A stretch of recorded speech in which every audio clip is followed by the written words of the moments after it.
welcome back to the report, the Boys Gurus Boys Report. It's been a while. Got some things going on. It's been kind of a quiet time at this point. Don't mind the sun here. Just trying to get in a video here before the Super Bowl, or it actually will probably be coming out shortly thereafter. With the defensive line, I wanted to go through a little bit of that. In a 3-4, quite frankly, the defensive linemen don't really have the responsibilities. They're more of holding up guys, generally speaking, especially in the Parcells version, and letting the linebackers make the plays and the safeties make the plays. And our defense is a little bit differently structured.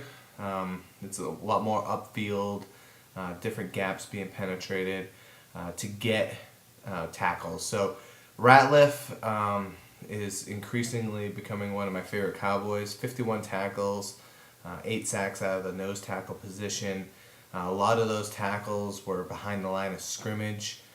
Just impact plays, an impact player as a nose tackle.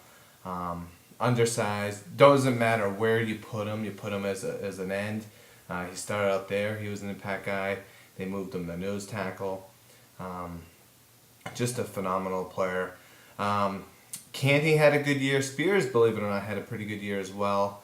The one drawback was some of the penalties. We had a lot of encroachment and neutral zone infractions, mainly by the DTs, Ratliff, but especially Tank Johnson. He had quite a few of those penalties. A lot of them weren't really killers, luckily, but nevertheless, a penalty is a penalty, and that's a sign of discipline, especially if it's a repeat offense, which in Tank Johnson's case was very repeated, which was not good. Another thing to keep in mind now is, and this is a concern of mine, is the defense is kind of in a state of flux. So we have Canty is a free agent. He wants Tommy Kelly money. Which I don't blame him. You want to go and get your money. It's not going to happen. It's just not going to happen. Seeing perhaps Miami making a stab at him. We might franchise him, but it's really, I think it's a $9 million cap hit. We actually do have depth at the defensive line slot. So with Bowen, he's a restricted free agent. I believe we can bring him back. We have quite a few draft picks. There's quite a few 3-4 defensive ends in the draft. The Moala from USC is a guy I have my eye on. I just, with a coach in his last year that's system specific, like a 3-4, with a specific system specific player like Canty. Canty isn't like Spears, where Spears can actually line up as a DT in the 4-3 if they had to go through that. Canty, I don't think quite has that. I think he's kind of a one-trick pony. Granted, a damn good one-trick pony as a 3-4 defensive end, but I think he's better off gone at the price he wants. I mean, if they can get a discount on him, then by all means bring him back. But I see us maybe looking for a Spears type of guy, maybe in the draft, a guy that could go into a 4-3 DT spot if the need arises, which I hope arises sooner rather than later as far as new coaching staff and perhaps a new scheme. I think we have the components to switch over to a 4-3 rather easily. I like the 3-4. It's my favorite kind of defense, but I'm not married to it. Whatever works is the way you want to go. So going into free agency, we could lose Canty. It's more than likely going to happen.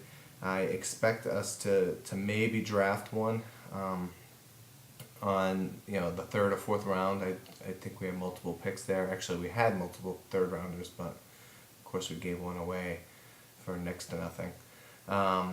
But you never rule out Jerry moving down around, never rule that out. So going forward, last year, heck of a year. Sacks, tackles, pressures, backfield plays. Great year from the defensive line. The front seven was the highlight of the team. Going forward, I do think that we will need to be very careful on putting money into that position. I think drafting players would be a wiser proposition from an economic standpoint as well, and then perhaps putting money into different positions for other needs. So that's it for now. I'm gonna have a little special report shortly thereafter. Some goings-ons and some thoughts and ramblings going forward. So we'll get that going, and we'll start getting onto the offense, which could be rather interesting going forward. Looking at the wide receiver position, which certainly had its ups and downs last year. That will be the next position to break down, and from then on, peace. Go Cardinals in the Super Bowl. We don't want the Steelers overtaking our 5 Super Bowl slot there. So go Cardinals. Go Kurt Warner. He's a good guy. Bolden, good guy. We have a lot of Cowboy alumni over in Arizona with Haley and Pendergrass. So go Cardinals. Shock the world. Peace.